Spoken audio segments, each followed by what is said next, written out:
The topic of this presentation is double fertilization and triple fusion. जब pollen tube male gamete के साथ embryo sac में enter करती है तो pollen tube रप्चर हो जाती है और दोनों मेल गैमेट एम्ब्रियो सैक में रिलीज हो जाते हैं। ये दोनों मेल गैमेट है जो एम्ब्रियो सैक में रिलीज हो गए हैं और ये दोनों ही हैप्लॉइड हैं। दोनों ही हैप्लॉइड हैं। इस समय दोनों मेल गैमेट एम्ब्रियो सैक में रिलीज हो जाते हैं। एक मेल गैमेट एग सेल के साथ फ्यूज करता है और बनाता है जायगोट।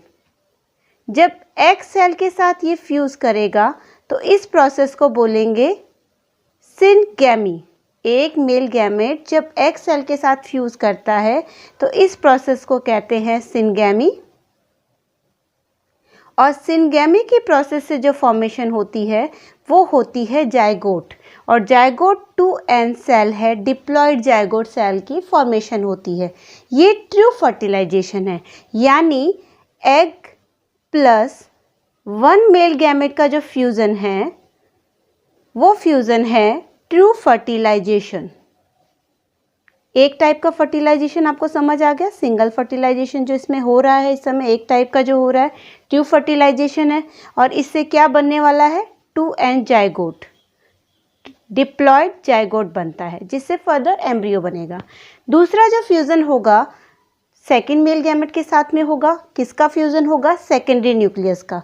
तो जब सेकेंड मेल गैमेट के साथ में सेकेंडरी न्यूक्लियस का फ्यूज़न होता है तो एक ट्रिप्लॉइड स्ट्रक्चर बनती है।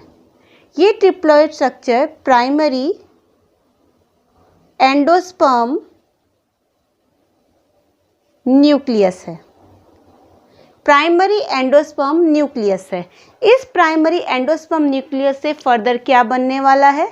इस 3n स्ट्रक्चर जो कि बनी है, ट्रिप्लॉइड बनी है, प्राइमरी एंडोस्पर्म न्यूक्लियस से फर्दर बनने वाला है एंडोस्पर्म। प्राइमरी एंडोस्पर्म न्यूक्लियस से फॉर्मेशन हो गई एंडोस्पर्म की। और इस प्रोसेस को यानी प्राइमरी एंडोस्पर्म न्यूक्लियस बनने की प्रोसेस को हम बोलते हैं ट्रिपल फ्यूजन। एक मेल गैमेट था जो हमारा सेकेंड मेल गैमेट है। एक हमारे पास स्ट्रक्चर थी सेकेंडरी न्यूक्लियस की जो एक 2n स्ट्रक्चर थी। इस 2n structure secondary nucleus structure के साथ में जब ये मेल गैमेट फ्यूज करेगा तो फॉर्मेशन होगी एक 3n स्ट्रक्चर की। ये 3n स्ट्रक्चर है प्राइमरी एंडोस्पर्म न्यूक्लियस। और ये जो बनना है इनकी जो प्रोसेस है ये कहलाएगी ट्रिपल फ्यूजन। ये प्रोसेस कहलाती है ट्रिपल फ्यूजन जिससे फॉर्मेशन होता है प्राइमरी एंडोस्पर्म न्यूक्लियस का और ये बनाएगा फर्दर एंडोस्पर्म। ये फॉर्मेशन करता है जायगोट। जो फॉर्मेशन कर रहा है वो एम्ब्रियो कर रहा है और प्राइमरी एंडोस्पर्म न्यूक्लियस जो फॉर्मेशन कर रहा है वो किसकी फॉर्मेशन कर रहा है? एंडोस्पर्म की। आपको ये होल प्रोसेस समझ आ गई हो गई अब तक। इस प्रोसेस में डबल फर्टिलाइजेशन कहाँ हुआ है? अगर हम ये दोनों फ्यूजन मिलाएं, सिनगैमी और एंडोस्पर्म की जो फॉर्मेशन हो रही है एंडोस्पर्म न्यूक्लियस की ट्रिपल फ्यूजन, ये दोनों मिलकर कलेक्टिवली इनको क्या बोलते हैं? इनको बोलते हैं double fertilization. Syngamy plus triple fusion, इन दोनों को मिलाकर बनता है कौन सी टर्म हम यूज करते हैं जो एंजियोस्पर्म का एक कैरेक्टरिस्टिक फीचर है, दैट इज डबल फर्टिलाइजेशन। यहाँ पर एक बात आपको नोट करनी है कि ये कब हुआ? जब पॉलिनेशन हुआ और उसके बाद में जब फर्टिलाइजेशन हुआ उसमें क्या टाइम गैप था वो आपको हमेशा याद रखना है। वो 2 से लेकर 25 घंटे 25 आवर्स हो सकते हैं। पॉलिनेशन और फर्टिलाइजेशन में गैप 2 to 25 आवर्स हो सकता है। इसकी सबसे पहले स्टडी की थी जिस साइंटिस्ट ने की थी, बहुत इम्पॉर्टेंट है ये क्योंकि ये कैरेक्टरिस्टिक फीचर होता है।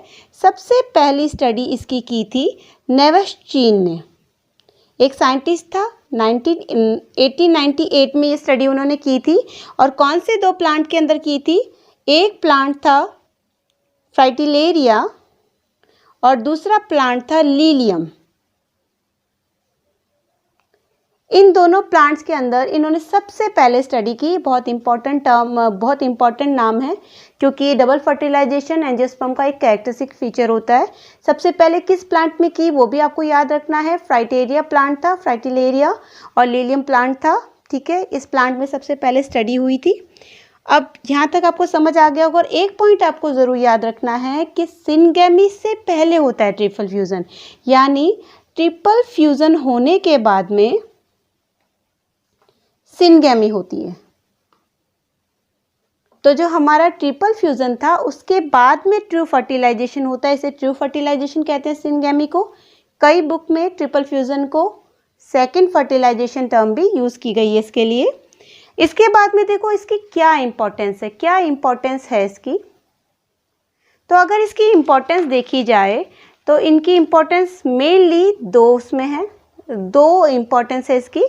अगर हम सिग्निफिकेंस देखें कि सिग्निफिकेंस क्या है डबल फर्टिलाइजेशन का, क्यों ये इतनी इम्पोर्टेंट प्रोसेस है, तो अगर सिग्निफिकेंस देखा जाए तो आपको पता है कि अगर ट्रिपल फ्यूज़न होता है तो उससे प्राइमरी एंडोस्पर्म न्यूक्लियस बन रहा है। अब ये जो प्राइमरी एंडोस्पर्म न्यूक्लियस है ये किसको फॉर्मेशन कर रहा है, ये फॉर्मेशन कर रहा है एंडोस्पर्म की। और एंडोस्पर्म के बारे में आपको पता होना चाहिए कि एंडोस्पर्म जो होता है वो प्राइमरी सोर्स ऑफ न्यूट्रिशन है, यानी ये जो ग्रोइंग शीट्स हैं, ग्रोइंग एम्ब्रियो है, उसका प्राइमरी सोर्स है न्यूट्रिशन का। तो ये इसका प्राइमरी सोर्स है न्यूट्रिशन का। तो जब ये न्यूट्रिशन लेगा एम्ब्रियो शीट तभी तो वो वाइबल रहेगा। तो आप ये मान सकते हैं कि ये असेंशियल है फॉर शीट वाइबिलिटी। ये बहुत ही असेंशियल प्रोसेस है for sheet viability. Sheet viable तभी रहेगा जब उसको कुछ न्यूट्रिशन मिलेगा, नहीं तो वो डेड हो जाएगा और फिर आप उसको जर्मिनेट नहीं करा सकते, उसको ग्रो नहीं करा सकते। तो बहुत ही असेंशियल प्रोसेस है फॉर शीट वाइबिलिटी। ये बहुत छोटा टॉपिक था, बहुत इंपॉर्टेंट टॉपिक है। बहुत बार इससे क्वेश्चन आते हैं एग्जाम में। डबल फर्टिलाइजेशन पे क्वेश्चन आता है, ट्रिपल फ्यूज़न पे क्वेश्चन आता है, कौन से साइंटिस्ट ने इसको डिस्कवर किया उस पर क्वेश्चन आता है। तो आपको वो सारी प्रोसेस के बारे में पढ़ना है, पूरे डबल फर्टिलाइजेशन के बारे में पढ़ना है। पूरी प्रोसेस आपको पता होनी चाहिए, फ्रॉम द स्टार्ट क्या हुआ है, एम्ब्रियो सैक के अंदर क्या हुआ है, कैसे फॉर्मेशन हुआ है, कौन सा ट्रिप्लॉइड स्ट्रक्चर बनी है, कौन सा न्यूक्लियस बना है, उससे फ्यूचर में क्या बनने वाला है। तो ये ओवरऑल प्रोसेस आपको आनी चाहिए।